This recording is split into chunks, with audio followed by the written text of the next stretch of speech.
you once again? Yeah, no, doing really well. Doing well. Definitely a busy week.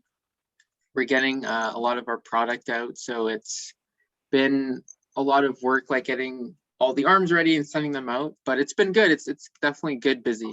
How about yourself?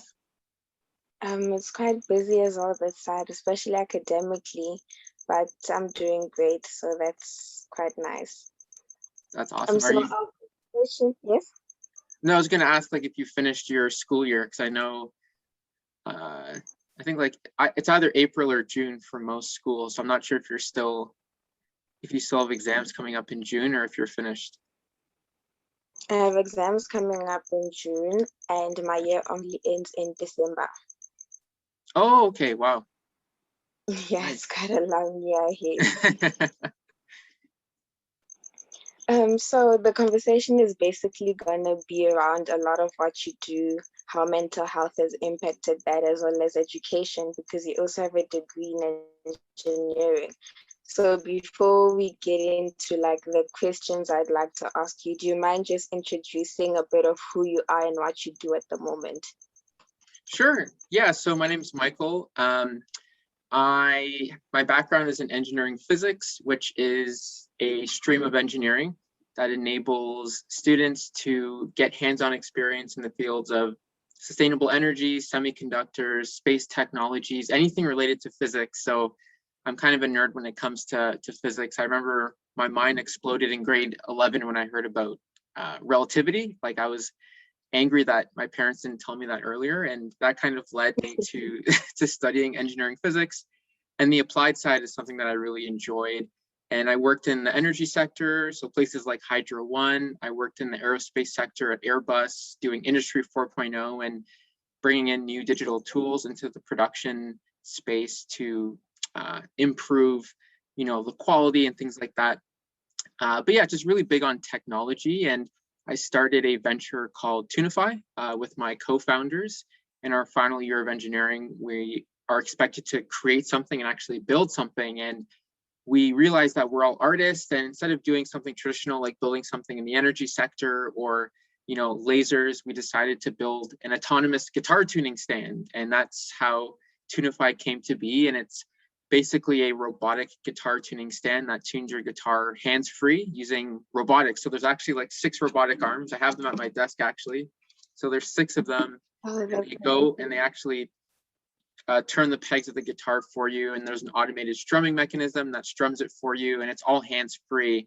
So that was our first product. And we actually have another product line now where we deliver portable robotic arm kits to schools, like to teach coding and engineering at an early age, because it's difficult to get hands-on experience in a time of remote work. So that's where I currently work full-time. I'm the president of Tunify, and yeah, and we're getting a lot of product out there. So it's been really busy, but definitely a really great learning experience. And we're also partnered with Next Canada, which is an accelerator in Toronto. And we went on Dragon's Den too in September. That was a really cool experience. That is quite awesome. And while we're still on to Unify, you mentioned that you guys are artists and you're passionate about music. So would you say that traditional art is dying because of the advance in technology? Sorry, do you mind repeating that? Do you mind repeating that? Sorry. Sure thing. Do you think that traditional art is dying due to the advancements happening in technology at the moment? Gotcha. So is the idea like, do we think that new technologies are impacting like traditional art? Yes. Yeah, so I think like art and expression will always be something that's around because humans are, I guess, artists and creative, I think, fundamentally, and there will always be these really cool expressions of new forms of like music and art. I mean, even like as technology progresses, it's always in alignment with these creative forms. So like even with art and painting, you have these new things called non-fungible tokens, like on blockchain networks, and they basically use digital art. And so it even though like technology changes, I definitely see a lot of integration between the two fields. So I don't think that it would impact anything negatively in the traditional art sense, even in music as well. I think there's an opportunity to leverage these technologies to kind of amplify the reach of different, types of art and expression. And yeah, I don't think they're mutually exclusive. I think they can work together. So there's a myth that music theory harms creativity. Do you think that it's a myth, or is it actually true? I think it's true. I mean, I definitely think when you are playing an instrument, at least when you get to a point where you're able to just kind of play and enjoy it, where it's not like, oh my gosh, I'm playing, C major and I got to make sure my hands are in the right place, or with the guitar. On my back, I play piano quite a bit. So that's the instrument I was brought up on. But I think, ultimately, when you're talking about things, related to, the instrument itself, and does it actually encourage creativity? I would say it does, because you're able to not only learn songs, but you're able to create your own music, your own chord progressions. And then you get into like this flow state where you are kind of like, your hands are kind of doing their own thing, and you just kind of get into this creative state. And it's definitely helped me, like during school when I'm studying, like when you get in that flow state, you're able to do more tasks for a longer period of time and things make more sense. It's basically patterns at the end of the day. And that has, benefits in when you're studying mathematics, when you're working with numbers, when you're doing spatial recognition. Like basically it's patterns at the end of the day. So the quicker that you can identify patterns and create your own, allows you to be more creative, I think. So yeah, I think it's definitely not a myth. I think it's true. But again, I haven't written any papers or anything on that, so don't quote me on that, but that's just from my experience. Absolutely. So I also know that you have Flame On, and that is basically where you allow people to connect with people with the same passion as them around the globe. So what would you say is the importance of collaboration to you at this point in time? Yeah, I think with the internet, we are super connected now. There is no reason why you can't chat with someone from a different country and share ideas. And there's a lot of innovation going on around the world. And sometimes, especially in the R&D space, there might not be the best communication between, institutions. There is a little bit of, competitiveness, I guess, depending on what field you're in. But for the most part, we're all trying to solve, similar problems, and it can open up new opportunities. So I think instead of having all these silos working on, for instance, like cancer research, right? Maybe if all these different institutions collaborated with each other, shared best practice, and were able to kind of share resources, and one institution might be further along and already did the work that another one does, that they can kind of leapfrog ahead and add their own value prop to what they're working on.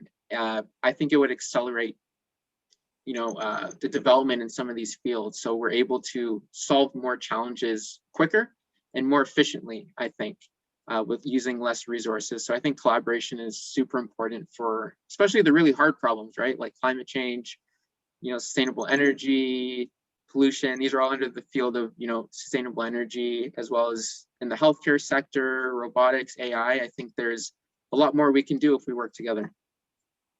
That's quite interesting and so true, because there's so many individuals trying to get research done on their own, and you can instead come together, put our heads together, and just create something that's going to benefit us all.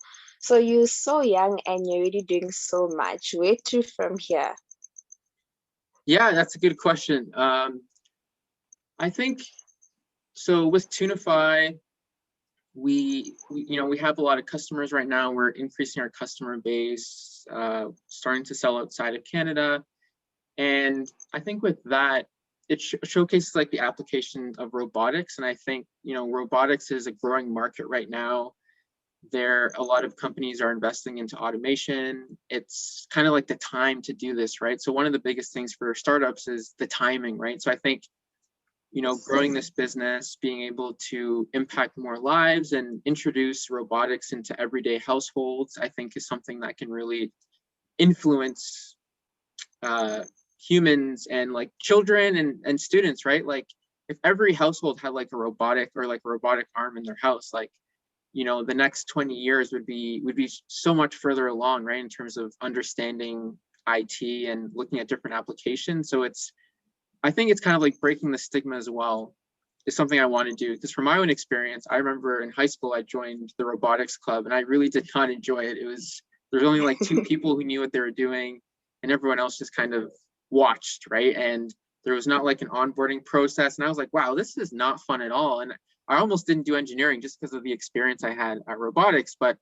it's super cool, all these technologies, right? It doesn't have to be this, like, I guess sometimes the way it's presented has a lot to do with, how well it's accepted, right? And making it fun, exciting. The Tony Stark element is something that we want to help revolutionize within households within Canada, the US, and other countries, across the globe. So definitely scaling Tunify.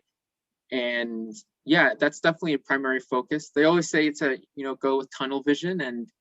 But I'm still making music as well. So I make music part-time. Like when I'm not working on Tunify, I'll make music and release that. So I think those two things are elements that I'm focusing on right now. But the grand scheme of things, something along the lines of like global collaboration and solving those big picture problems like climate change, poverty, are definitely endeavors that I'd like to pursue, because it's a short time we have on this planet, so it's trying to make the biggest impact with what you have. That is so true. So based on the wisdom that you have now and the experience that you have, what advice would you give to youth who are afraid to pursue their passion, especially within the arts field or the arts industry? Because there's a lot of stigma around being in the arts. So how would you encourage someone to actually go for it? Yeah, so I would say, at the end of the day, as I mentioned, humans love expression and art, something new. It's something that is difficult for, robots. And we've tried to, humans dream, and, I haven't met a robot that can dream yet. So there's a special element to human creativity. And yeah, I mean, if you're pursuing a career in the arts, I mean, now's the time, really. Everyone's super connected. Like, you're the closest you are now, like, compared to ever, really, to publishers, to companies, talent agencies through social media. You can just send them an email. You can call them if their number's available, right? Like 50 years ago, if you wanted to make a song and get it heard by, millions of people, or even like thousands, like it would pretty much be impossible unless like you had a stereo and walked around your neighborhood or something, right? Or you tried to get a meeting with a big record label. So definitely leveraging social media and how close everyone is. Twitter. So if you're, in the music space, I would say like SoundCloud, Spotify, are like the key platforms. If you're interested in using art with technology, like Twitter and LinkedIn are more professional networks.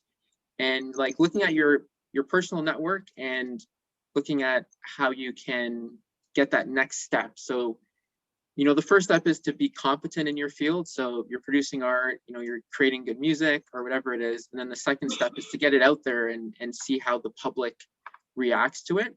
And then the third thing is to, negotiate or connect with agencies that might have a large reach and can help accelerate your career and basically get it out there. Because if you really have confidence in your art and your craft, you just need to get it out there, and then, organically it'll spread and you'll be able to make steps and move forward with it.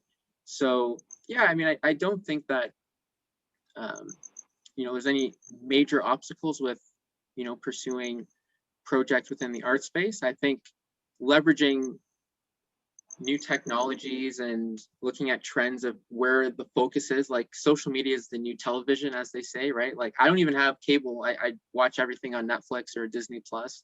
So kind of looking at those trends and leveraging that to showcase what you've been working on, I think is something that will set you up for success. And obviously, you can get into the nitty gritty of different strategies of how to sell what you're doing, what value propositions, and looking at negotiation strategies to get your work out there. But I think from a top level point of view, those are some good steps. And yeah, it's honestly the best time now. So definitely an exciting time. It is indeed. The last question I have for you is, how do you balance everything that you do? Because you do so much. You mentioned earlier on there's Flame On to Unify. You're also an artist and you're a student at the same time. How do you make sure that everything is balanced and one is not slacking? Yeah, so I guess it comes down, and again, like I tried, there's a lot of different frameworks you can use. So like literally above my my screen right here, I have this big board that has like 4 boxes. So on the left, on the y-axis, it has high impact, low impact, and then on the x-axis, it has low urgency, high urgency, and then there's like 4 different quadrants. And I have a sticky notes all over my desk, and whenever I need to do a task, I'll put it in one of those boxes, right? So if it's high urgency, high impact, those are super important, and it automatically, prioritizes those tasks in a visual way that can enable you to work in a productive way. And yeah, there's the 80-20 rule. What can I do now? What, in terms of everything that I need to do, what's the 20% that'll give me 80% of the results, right? So say you're making music, for instance, and you're working on a song, and you're like, oh, I also have to do this and this and this. Well, maybe the one thing that I need to do today that'll really bring those results is if I call that talent agency or that radio station and just pitch my song to them. That would get me the furthest along than, say, for instance, changing the kick style of the song or something, something like when you're able to separate those tasks in a way where it showcases the urgency and the importance, it can help you be more productive. And yeah, so I think prioritizing is super important. And if you find yourself like, obviously you have to take breaks, like after 45 minutes, they say you should take a break and, relax your eyes, especially with remote work, you're always on the screen. Yeah. So taking those little breaks every 45 minutes, you'll feel like you come back more refreshed. And I think that the transitions are the important thing. Like when you go from doing one task to another, often in the transitions is when you may slip, or you may end up spending time on something that's not important. So just being aware that, okay, I'm in a transition right now, let me make sure that it is that it's well managed and I'm not wasting the day.